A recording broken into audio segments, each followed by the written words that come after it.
কলির মানুষের হরি নাম ছাড়া কোনো গতি নাই, কোনো গতি নাই, কোনো গতি নাই। আমাদের একমাত্র ভব পারাপারের সম্বল হলো এই হরি নাম সংকীর্তন। কিন্তু বাবা যত যত কীর্তনিয়া আসে ওই একটাই কথা বলে যায়, বলে হরি নাম করো, হরি নাম শোনো, ভাগবত আসরে যাও, ভগবানের আরাধনা করো, ভগবানের চরণে তুলসী দাও, একাদশী করো। ভগবানের নাম ছাড়া কোনো গতি নাই, কোনো পদ নাই, কোনো রাস্তা নাই। এ যত জগতে কীর্তনিয়ারা আসি আর ওটাই বলে আর সবাই চলে যায়। কিন্তু মায়েরা কীর্তনিয়ারা বলবে আর আপনারা শুনে বাড়িতে যাবেন, হবে না। একটু অনুভব করতে হবে, একটু বিচার করতে হবে। এই যে কীর্তনিয়ারা বলছে বাবা হরি নাম ছাড়া কলির জীবের কোনো গতি নাই, ভালো করে দেখেন তো বাবা, বিচার করে সত্যি কি হরি নাম ছাড়া কলির জীবের গতি আছে? গতি যদি থাকতো বাবা, যে যত বড় ধনী হোক না কেন, যার যত অট্টালিকা থাকুক না কেন, যার যত অর্থ থাকুক না কেন, একটা কথা মাথায় রেখে দিও বাবা, শেষের দিনে তোমার কেউ আপন নয়। এই যে যাদের আগলে সব বসে আছো না, ছেলে আমারে, মেয়ে আমারে, জায়গায় আমারে, জমি আমারে, বিষয় আমারে, বৈভব, ওই যতই আমারে আমারে করো না কেন, একেবারে যদি বাসি বেজে যাও, পড়ে থাকবে সরকারি ক্ষমা। এসেছো একা, তুমি যাবে একা। কে গো, যতই আমার আমার করে আগলে বসে থাকি না কেন, কেউ তোমার শেষের দিনে সঙ্গী হবে?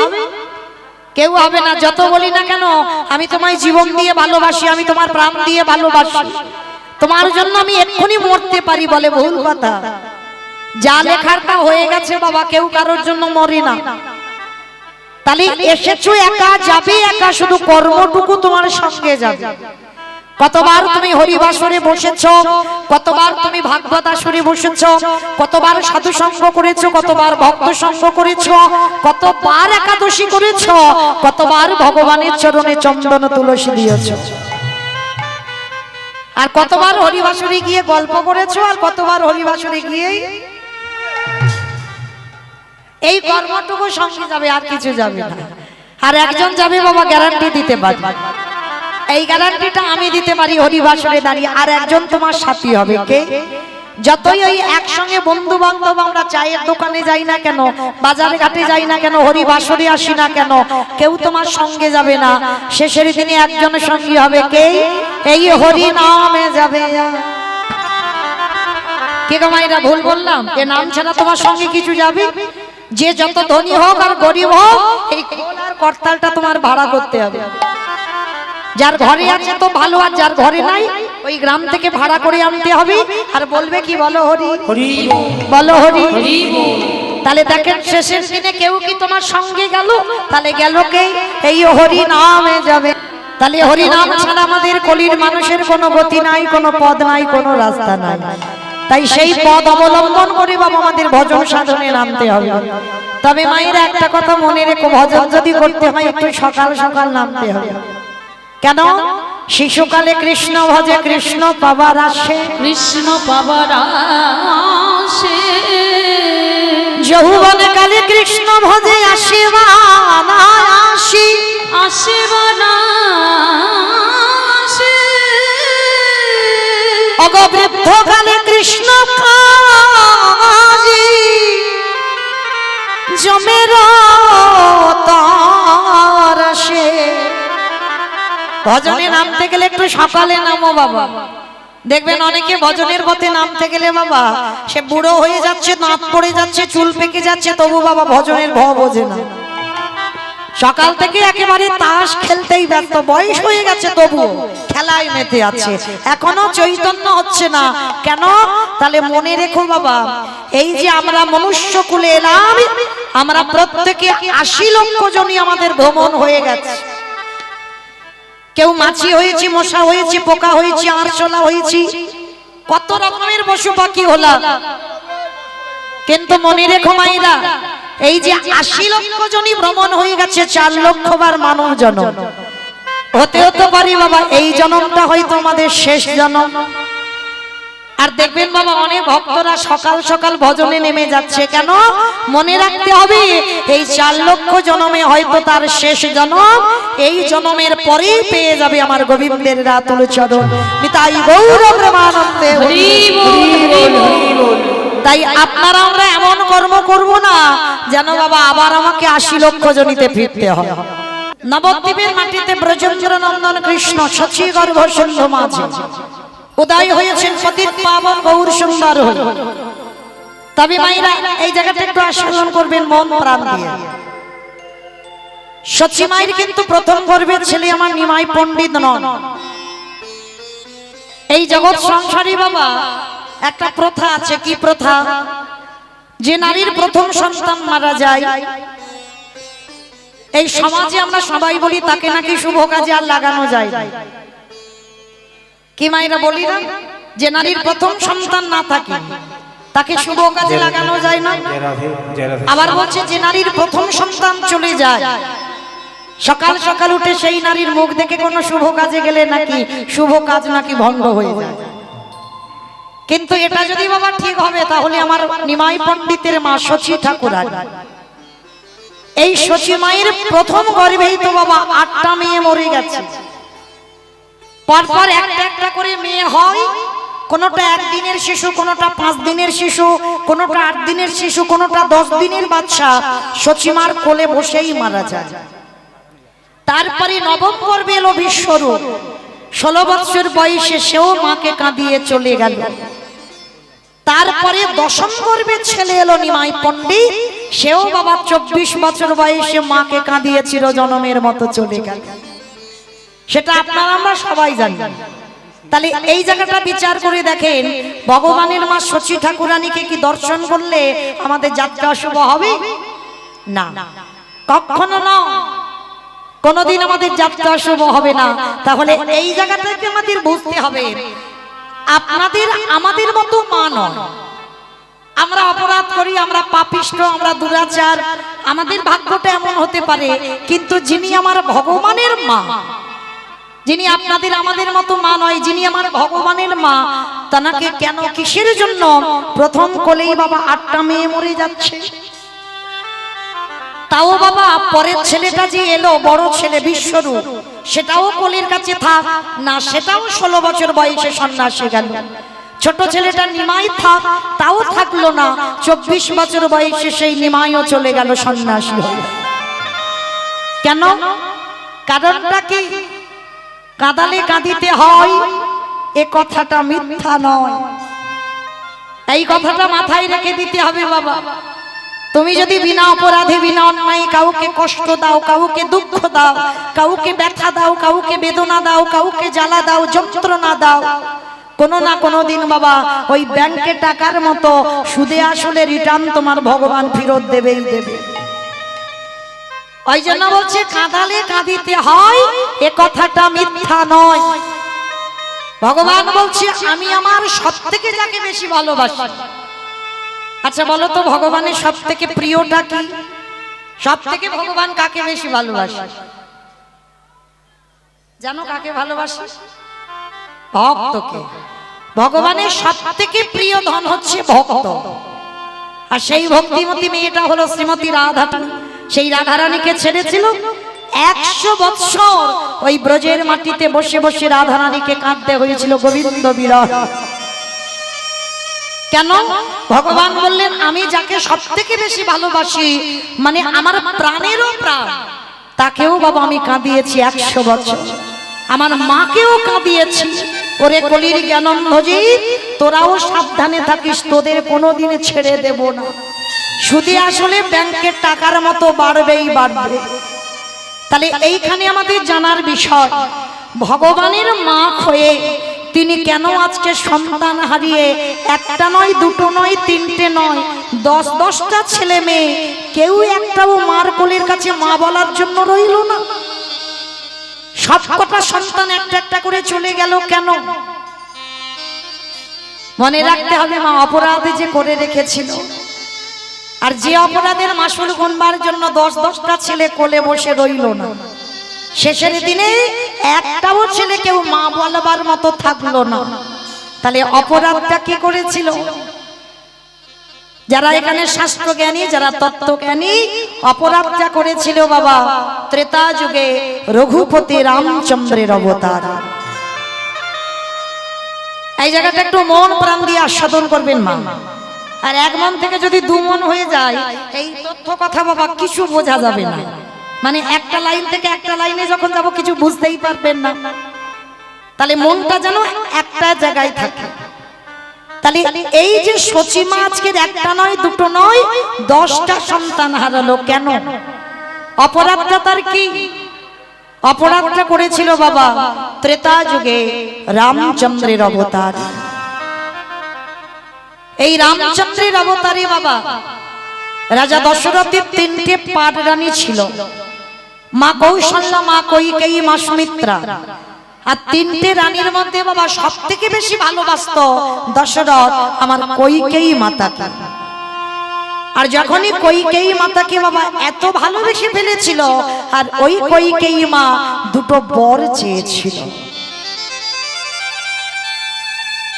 কারণ বরটা এমনি এমনি চাইনি। কেন চেয়েছিল? কারণ দশরথ বাবা দুবার বলে রেখেছিল যে কৈকেয়ী তুমি আমার কাছে কি চাও বলো। কবে বলেছিল? এই দশরথের বাবা একটা নখ কোণ হয়েছিল, মানে এই নখের কোণেতে বাবা এমন একটা বিষ ফোড়া হয়েছিল, মানে পুঁজ রক্তে বাবা পরিপূর্ণ, মানে এত অসহ্য যন্ত্রণা, মানে এত কষ্ট, মানে ওঝা বৈদ্য কবিরাজ যারা যারা এসেছে কেউ বাবা এই দশরথের যন্ত্রণা থেকে মুক্তি দিতে পারে। মানে পুঁজ রক্ত এত কষ্ট পাচ্ছিল দশরথ। আর তখন বাবা 3টে রানী ভালোবাসতো, কিন্তু তার মধ্যে কৈকেয়ী রানী বেশি ভালোবাসতো। আর ওই 3টে রানীর মধ্যে কৈকেয়ী ছুটে গিয়ে ওই দশরথের ওই যে পুঁজ রক্ত মুখ দিয়ে বাবা চুষে ওই পুঁজ রক্তটা বাহির করেছিল। এতটুকু ঘৃণা বোধ করেনি। তখনই দশরথ বলেছিল কৈকেয়ী তুমি আমায় এত ভালোবাসো, এই যে পুঁজ রক্ত আমার হাতে তুমি মুখ দিয়ে চুষে বের করলে, বলো তুমি আমার কাছে কি চাও? সেদিন বলেছিল আজ নয়, সময় যেদিন হবে আমি তোমার কাছ থেকে চেয়ে নেব। বেশ, এই একদিন বলেছিল। আরো একদিন বলেছিল কবে? যেদিন মালি সুমালির যুদ্ধ হয়েছিল। এই মালি সুমালির যুদ্ধে বাবা দশরথ যুদ্ধ করছে। আর দশরথ যুদ্ধ করতে করতে বাবা ওই রথের যে চাকা থাকে, চাকার মাঝখানে একটা দণ্ড থাকে। এই যে দণ্ডটা ছিল, আর ওই যুদ্ধ করতে করতে বাবা রথে যেতে যেতে মাঝখানের ওই খিলেন বা দণ্ডটা ভেঙে গিয়েছে। আর যখনই ভেঙে গেল বাবা তখন তো তাদের রথটা পড়ে যাবে। আর রথ যদি পড়ে যায় মালি সুমালি দশরথকে বধ করবে। আর যখনই ওই দশরথকে বধ করতে যাবে তখন ওই কৈকেয়ী মা কি করেছিল জানো? ওই নিজের আঙুলটা ওই দণ্ড করে চাকার মাঝখানে দিয়ে রেখেছিল। যত রথের চাকাটা গড়ায় আঙুলটা পিষে গিয়ে রক্তের স্রোত বাইর হচ্ছে। যুদ্ধ হয়ে গেল, এত কষ্ট এত যন্ত্রণা পাচ্ছে, রক্তের স্রোত বয়ে যাচ্ছে, আঙুলটা কেটে গেল কৈকেয়ী মা। দশরথ রথ থেকে নেমে এসে কৈকেয়ী মাকে বুকে ধরে বলেছিল কৈকেয়ী তুমি আমায় এত ভালোবাসো, একবারের জন্য তুমি তোমার দেহের মায়া করলে না, তুমি তোমার আঙুলটাকে দণ্ড করে খিলেন করে তুমি দিয়ে দিলে। আমি যদি ওই আঙুলটা না দিতাম তাহলে রথের চাকা খুলে যেত, আর খুলে গেলে তুমি রথ থেকে পড়ে যেতে, মালি সুমালি তোমাকে বধ করে দিত। তখনই আমার কৈকেয়ী মাকে ধরে বলেছিল কৈকেয়ী তুমি যখন আমায় এত ভালোবাসো বলো তুমি আমার কাছে কি চাও? তখনও বলেছিল স্বামী সময় হলে আমি তোমার কাছ থেকে বর চেয়ে নেব। এই দুবার বলে রেখেছিল। আর এই দুবারের চাওয়াটা একদিনেই চেয়ে নিয়েছিল, যেদিন দশরথ ঘোষণা করেছিল রামচন্দ্র জ্যেষ্ঠ পুত্র রাজা হবে। তখনই কইকেয়ীর বাপের বাড়ি থেকে একটা দাসী ছিল যার নাম মন্থরা। মন্থরা এসে বলেছিল, কইকেয়ী তোর ভালো মন্দ দেখভাল করবার দায়িত্ব আমার। হ্যাঁ রে, রাম রাজা হবি? মনে রেখো মা, কইকেয়ী মা কোনোদিন খারাপ নয়। যারা বলে কইকেয়ী মা নাকি রামচন্দ্রের সৎ মা, সত্যি তো সৎ মা। এ জগতে আমরা মনে করি বাবা সৎ মা মানে খারাপ মা, তাই তো? কিন্তু কথাটা কি বলছে একবার অনুভব করে দেখেছো? সৎ মা মানে ভালো মা, যার হৃদয়টা হবে সৎ, সেই তো জগতের সৎ মা হয়। মনে রেখো, যাদের ঘরে বড় মা বা ছোট মা দুটোই মা আছে, ভালো যদি বাঁচতে হয় সব থেকে সৎ মা যদি কেউ খাও, সন্তানকে বেশি ভালোবাসো, এই কইকেয়ী মার মতো সৎ মা হও। কারণ নিজের ছেলের বাবা কম দামি জামা কাপড় পরাও, অন্যের ছেলেকে একটু দামি জামা কাপড় দাও। নিজের ছেলের বেলা একটা ছোট বাটিতে খাবার দাও, কিন্তু অন্যের ছেলের বেলা তোমাকে একটা বড় বাটিতে খাবার দিতে হবে। এক বছর পূজায় যদি নিজের ছেলেকে দিতে না পারো, কিন্তু তোমার সৎ ছেলের জন্য তোমার ব্যবস্থাটা করতে হবে, তবেই তুমি সৎ মা হওয়ার যোগ্যতা অর্জন করবে। নিজের ছেলের থেকে যে অন্যের ছেলেকে বেশি ভালোবাসে, সেই হবে জগতে একমাত্র সৎ মা। যেটা রামায়ণে কইকেয়ী মা করে দেখিয়েছিল, যে নিজের ছেলের থেকে আমার রামকে ভালোবেসেছিল বেশি। আজকে লক্ষ্য করেন বাবা, সেই যখনই মন্থরা কুমন্ত্রণাটা দিল, এই রাম রাজা হবে, রাজমাতা হবে কৌশল্যা, তুই তো বিমাতা, তুই তো রাজমাতা হবি না, যা। তোর মনে পড়ে তোর স্বামী তো দুটো বর দেবে বলেছিল, আজই রাত্রিবেলা তুই তোর স্বামীর কাছ থেকে বর চেয়ে নে। ছুটে চলল রাতের অন্ধকারে স্বামীর কাছে, স্বামীর চরণে প্রণাম করে কইকেয়ীকে দেখেছে রাতের অন্ধকারে। দশরথ বলেছিল, কি গো কইকেয়ী, এই রাতের অন্ধকারে তুমি গোসা ঘরে কেন? আগেকার দিনে রাজরাজাদের বাবা একটা করে গোসা ঘর থাকতো, মানে বোঝো গোসা ঘর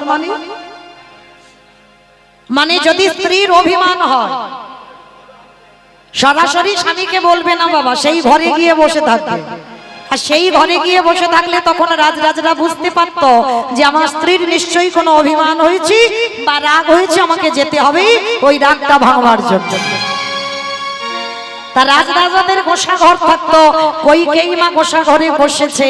দশরথ গিয়ে প্রশ্ন করেছিল, কইকেয়ী সে কি গো, রাম রাজা হবে অযোধ্যায়, সবার কত আনন্দ, রাম রাজা হবে অযোধ্যার প্রত্যেকটা বাসীদের হৃদয়ে আনন্দ, আর তুমি আমার ঘরণী হয়ে তুমি আজকের গোসা ঘরে বসেছো কেন? স্বামী, তুমি আমায় বলেছিলে না দুটো বর দেবে, দাও, আজই আমি তোমার কাছে সেই দুটো বর চাই।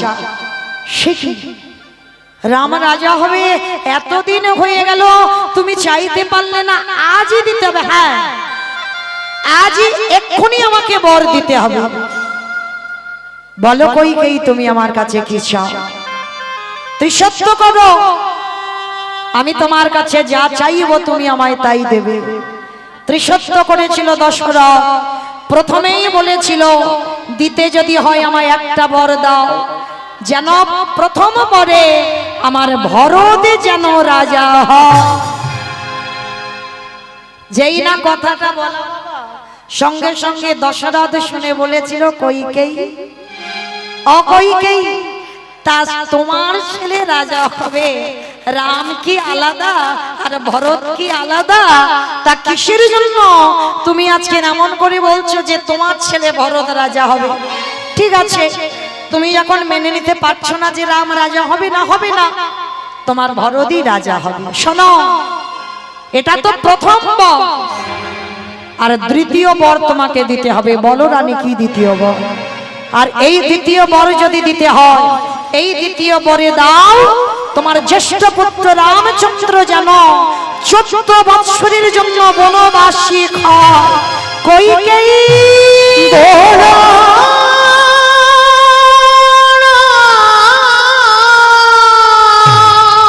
চুপ করো, চুপ করো।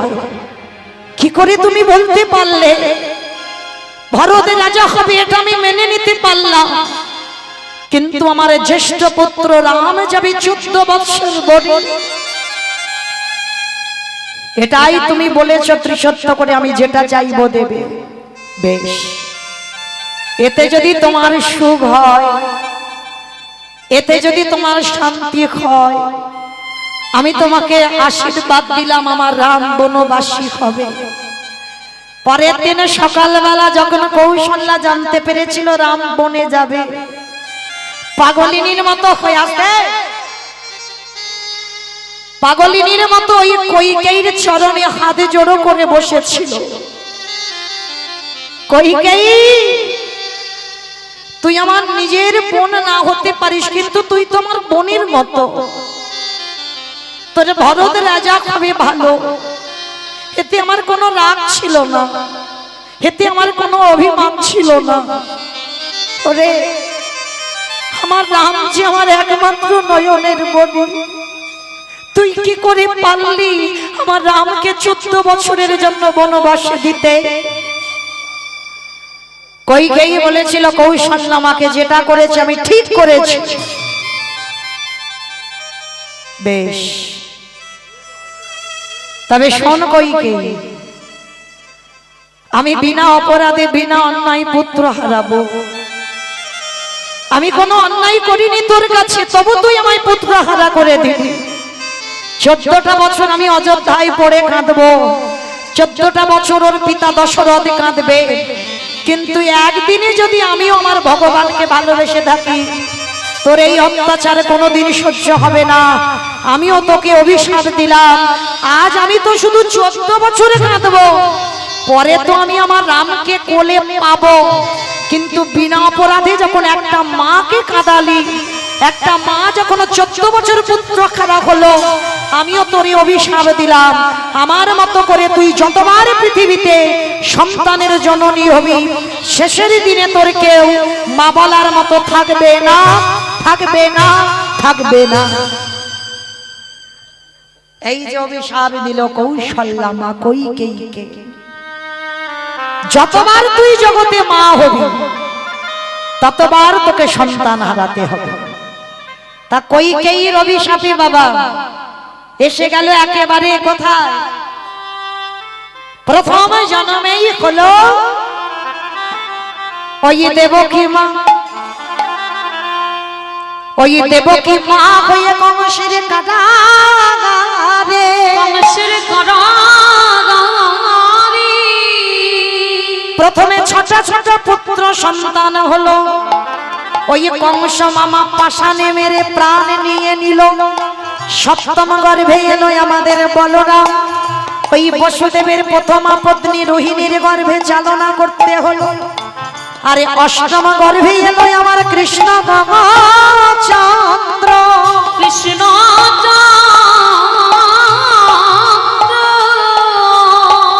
ওই ভাদ্র কৃষ্ণাষ্টমী তিথিতে বাবা বসুদেবে মাথায় করে নিয়ে লন্দারয়ে রেখে এলো। আস্তে দেখেন, প্রথম জন্মেই 8টা চলে গেল, কি মা গেল না হিসাব করে? 6টা মেরে দিল কংস। সপ্তম গর্ভ বলল নাশ হয়েছে, কিন্তু নাশ নয়, ওটা রোহিণীর গর্ভে চালনা করা হলো ভগবান কৃপা করে। আর অষ্টম গর্ভে কৃষ্ণ এলো, তাকেও বসুদেব নিয়ে নন্দালয়ে রেখে এলো। তাহলে কারাগারে দেবকী মার কাছে মা বলার মতো কেউ থাকলো না। আরে ওই দেবকীর দ্বিতীয় জন্ম হলো কোথায়? ওই দ্বিতীয় জন্ম হলো পুরী ধামে, জগন্নাথ ধামে। জগন্নাথ ধামে, জগন্নাথ ধাম পুরী ধামে জন্ম নিয়েছিল কে?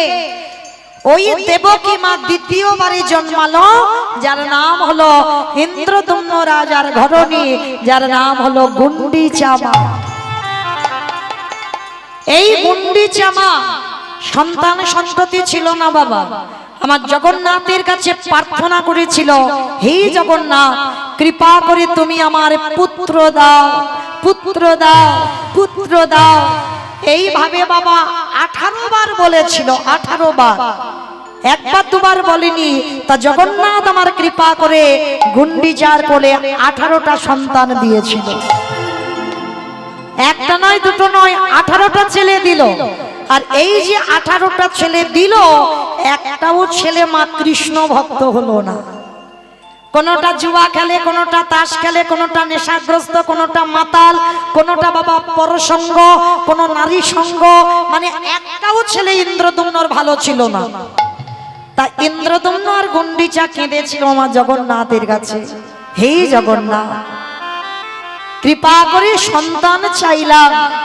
সন্তান যখন দিলে, তো এমন সন্তান দিলে যে সকাল হলে কান পাতা দায় হয়ে যাবে।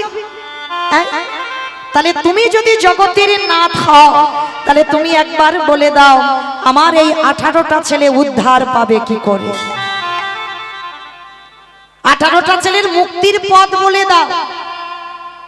তা এই মানবটা করে রেখেছিল যে 18টা ছেলে উদ্ধার পাবে কি করে। তাই ইন্দ্রদম্ন রাজা বেশ কিছুদিন চলার পর, এখন তো বাবা পুরী ধামে গিয়ে দেখতে পাচ্ছেন, জগন্নাথ ধাম পুরী ধামে সরাসরি চলে যেতে পাচ্ছি। জগন্নাথ ধামে এখন বাবা 3টে রথ দেখা যায়, কিন্তু মনে রেখো এখন 3টে রথ, কিন্তু তখনকার দিনে জগন্নাথের 6খানা রথ ছিল। কেন? মাঝখানে বাবা ছোট্ট একটা নদী ছিল, নদীর ওদিকে ছিল বাবা 3টে রথ, আর নদীর এদিকে এসে 3টে রথ। নৌকাতে করে জগন্নাথ পারাপার হতো। তো ইন্দ্রদম্ন রাজা মনে মনে করলো, ভক্তরা যারা যাবে জগন্নাথ দেখতে, তাদের নদী পার হতে হবে। কিন্তু না, এই নদী যাতে পার না হয়, তার জন্য আমি রাজা ইন্দ্রদম্ন, আমি সিদ্ধান্ত নেব, আমি এই নদীতে একটা সেতু নির্মাণ করব। তা সেতু নির্মাণ করবে, তো বাবা যতবার সেতু নির্মাণ হয়, ততবার ওই একটা একটা করে বিম তৈরি হয়, একটা একটা করে থাম্বা তৈরি হয়। যতবার তৈরি হয়, ততবার বাবা ভেঙে গুড়িয়ে যায়। কিছুতে বাবা একটা করে বিম আর তৈরি হচ্ছে না। জগন্নাথের কাছে ছুটে গেল ইন্দ্রদম্ন রাজা, প্রভু, তুমি কি চাও না যে ভক্তরা সরাসরি তোমার কাছে আসুক? কিসের জন্য? ওই নৌকা পার হয়ে আসবে। আমি তো খারাপের জন্য চাইছি না, আমি ভালোর জন্য করছি, যেন একটা সেতু হয়, ভক্তরা যেন ওই সেতু পার হয়ে আসে। দৈববাণী করলো জগন্নাথ, শোনো ইন্দ্রদম্ন, সেতু তখনই তৈরি হবে যেদিন তুমি ওই প্রত্যেকটা বিমের মাথায় যদি তুমি নরবলি দিতে পারো। মানে মানুষের মস্তক ছেদন করে তার মাথাটা ওই একটা করে থাম্বাতে দিতে হবে। আজও আছে বাবা অনেক অনেক জায়গায় নিয়মটা, যতবার ব্রিজ তৈরি করতে যায় ব্রিজ ভেঙে যায়, নরবলি দিতে হবে, আর নরবলি দিলে তবেই বাবা সেটা থেকে যায়। তো ইন্দ্রদম্ন রাজারও আদেশ দিল যে কটা তুমি বিম তৈরি করবে তার মাথাতে নরবলি দিতে হবে, তবেই থাকবে। ইন্দ্রদম্ন রাজা চমকে উঠেছিল, হে জগন্নাথ, আমি কোথা থেকে পাবো নরবলি দেব? আমি কার মার বুক থেকে সন্তান কেড়ে আনবো? আর কোন মা বা দেবে এমন পুত্র? কার কাছে যাব আমি? চিন্তায় পড়ে গেল ইন্দ্রদম্ন। আর যখনই চিন্তা করছে, চিন্তা করতে করতে মনে মনে ভাবলো, তাই তো আমার নিজেরই তো 18টা ছেলে আছে। কত বড় ত্যাগ বাবা, এই জায়গাটা একটু আস্বাদন করে। লোকের বুক খালি করতে যাব কেন? আমার নিজেরই তো 18টা ছেলে আছে। আমার ওই 18টা ছেলেকে বলি দিয়ে আমি 18টা বিম তৈরি করব। একটা একটা করে রাতের অন্ধকারে ইন্দ্রদম্ন রাজা নিজ পুত্র বলি দেয়, আর তাদের মাথাগুলো একটা একটা বিমের উপরে রাখে। এইভাবে বাবা 17টা ছেলের মস্তক ছেদন হয়ে গেল, একটা সন্তান বাকি আছে। যখনই ছোট ছেলেটাকে নিতে গেল, গুন্ডিচা মা ছোট ছেলেটাকে বুকে জড়িয়ে ধরেছি, স্বামী, তোমার কাছে কোনোদিন কিছু বলিনি। আমার একটা একটা করে, আমি জানি আমার ছেলেগুলো ভালো নয়, আমি জানি আমার প্রত্যেকটা ছেলে অসৎ, কিন্তু আমি কোনোদিন তোমার ধর্মের কাজে বাধা দিইনি। কারণ বাবা, যারা সহধর্মিণী হয় তারা জীবনে স্বামীর ধর্মের কাজে বাধা দেবে না। তো গুন্ডিচা মা বলছে, কোনোদিন আমি তোমাকে প্রশ্ন করিনি, কোনোদিন আমি জানতে চাইনি যে আমার এতগুলো ছেলে তুমি বলি দিলে কেন। কিন্তু স্বামী, আমার এতগুলো সন্তানের মধ্যে একটা সন্তান রেখে দাও যে আমায় শেষের দিনে মা বলে ডাকবার মতো। সেদিন গুন্ডিচার কথা শুনে ইন্দ্রদম্ন বলেছিল, শোনো গুন্ডিচা, এতদিনে তুমি আমার কাছে প্রশ্ন করনি, কই খেতে চাওনি, তবে আজ যখন তুমি আমার ধর্মের কাজে হাত দিয়েছো, আজকে থেকে আমি তোমার সঙ্গ ত্যাগ করলাম। আজকে থেকে তোমার সঙ্গ আমি করব না। আজকে থেকে তুমি আমি একেবারেই আলাদা।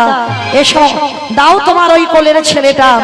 ওই বুক থেকে কেড়ে নিয়ে ছোট ছেলেটাকে বলি দিয়ে 18টা থাম্বা তৈরি হলো। আর ওই 18টা ছেলের মাথার রক্ত পড়লো, আর ওই রক্তেতে হলো বাবা 18 নালা।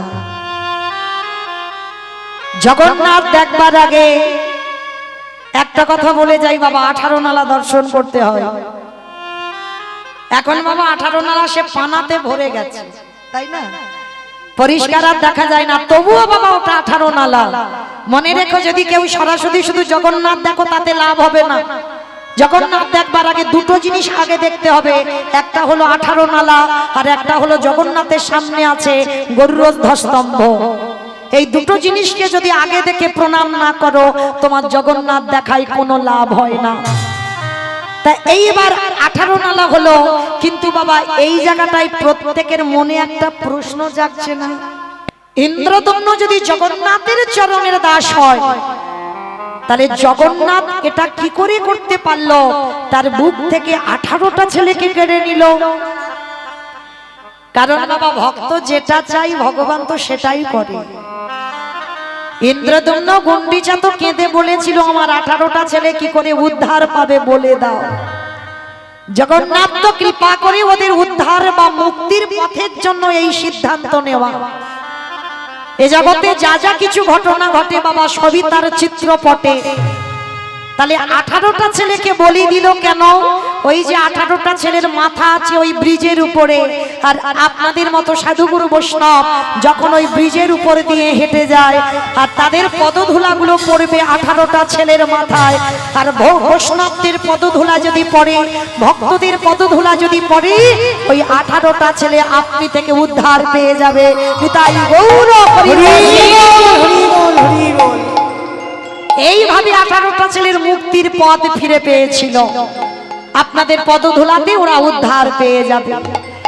তো আজকের এই দেখুন, লক্ষ্য করে, গুন্ডিচা মায়ের একটা নয়, দুটো নয়, তিনটে নয়, 18টা সন্তান চলে গেল। তাহলে প্রথম জন্মে হলো দেবকী, কটা গেল? 8টা। দ্বিতীয় জন্মে হলো গুন্ডিচা, চলে গেল 18টা। তাহলে 18টার 8টা কত হলো?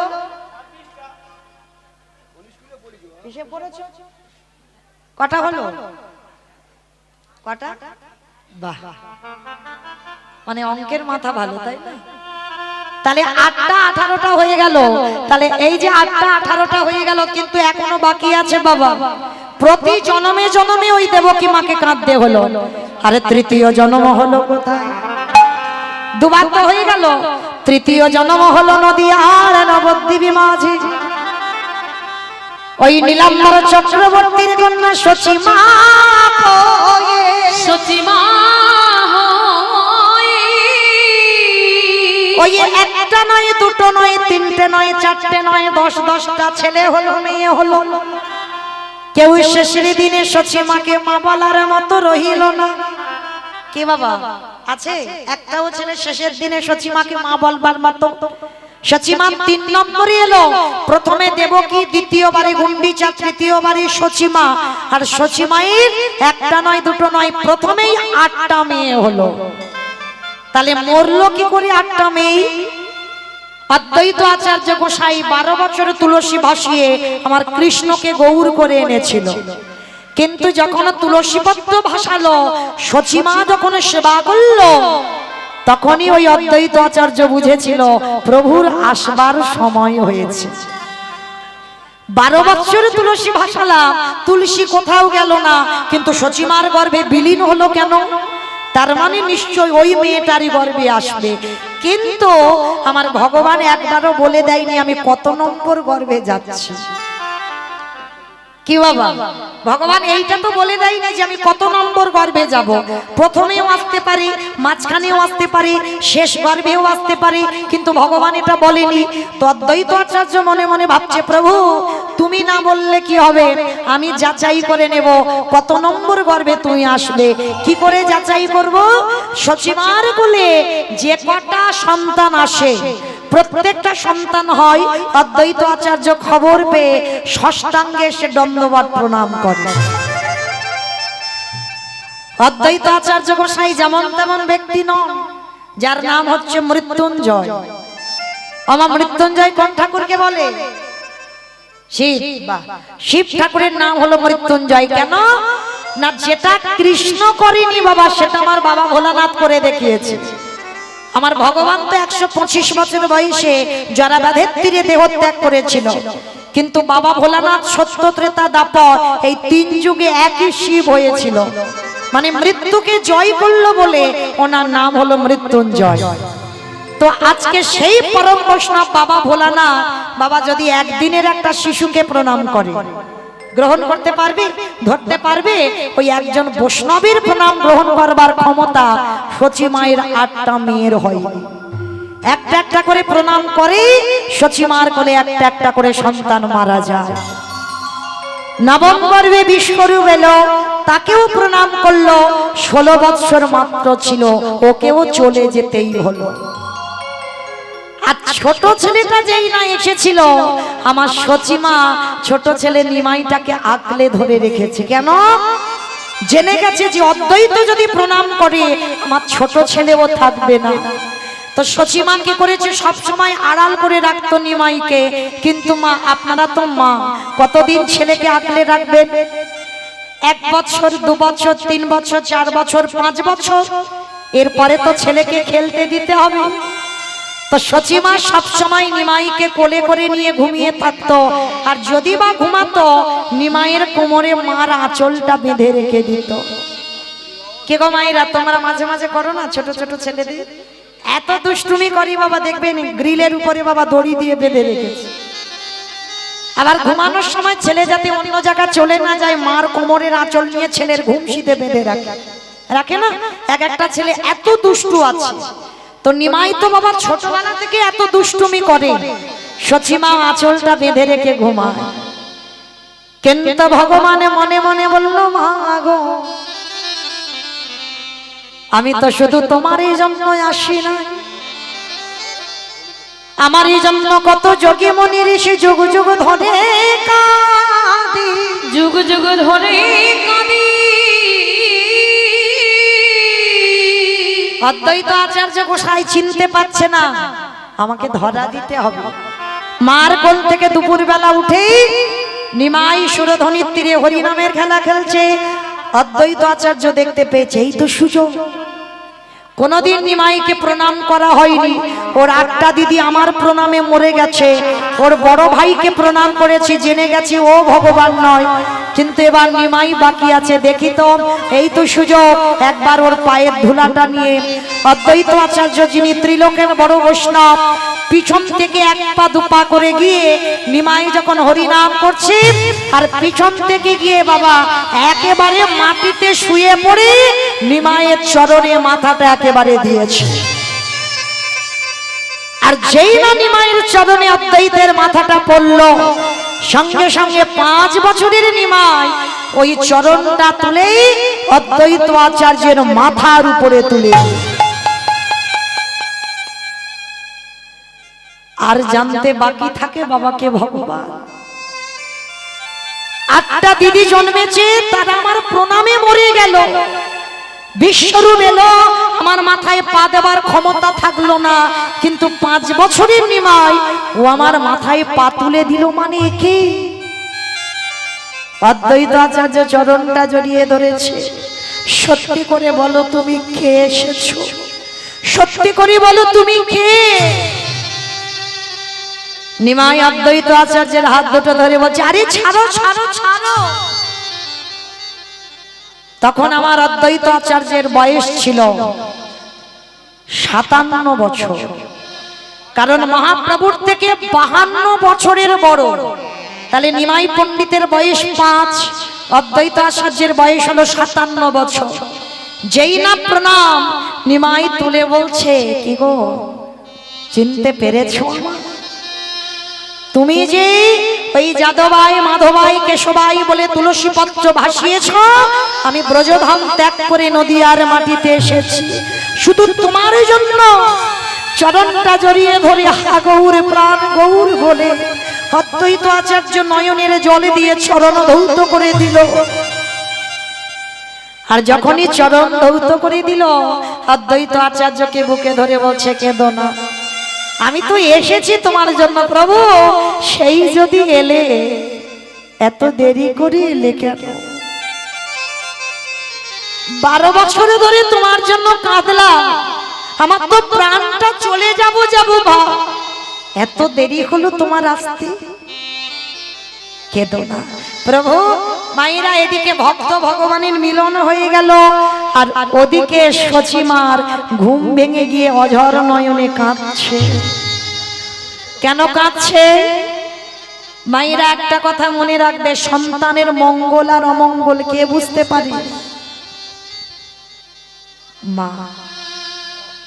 এই মা ডাকটা খুব ছোট ডাক গো, খুব ছোট ডাক মা। প্রত্যেকটা অক্ষর দেখেন বাবা দুটো করে আছে, 3টে করে আছে, কিন্তু মা ডাকটা এমন শুধু একটাই অক্ষর। ভগবান বললেন, মা নামে সুধা ঝরে, মা নামে সুধা ঝরে, মা বড় সুধার সমান, ডাকিলে জুড়াই আইসে পড়া। মা ডাকার সঙ্গে সঙ্গে হৃদয়টা দুলে ওঠে। আর যেই না ওই সচিমা বুঝতে পেরেছে আমার নিমাই আর আমার কাছে থাকবে না,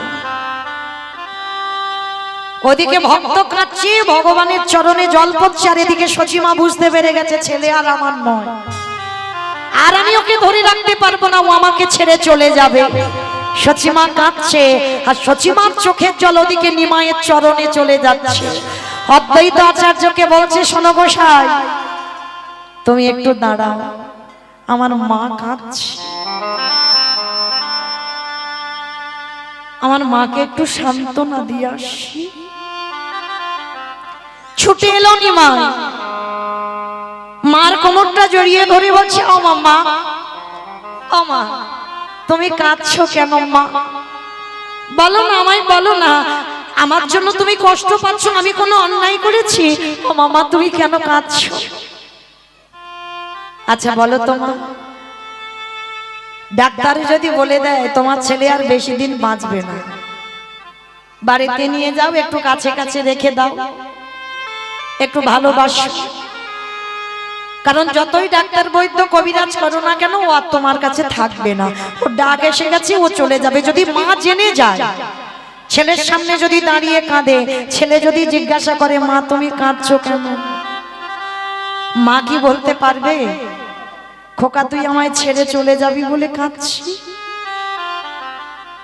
তাড়াতাড়ি করে চোখের জলটা মুছে ফেলে বলছে, নিমাই কই, আমি কাঁদিনি তো, আমি কাঁদবো কেন, আমি কাঁদিনি, আমার কিচ্ছু হয়নি। মা, জগতে সবাই মিথ্যাবাদী,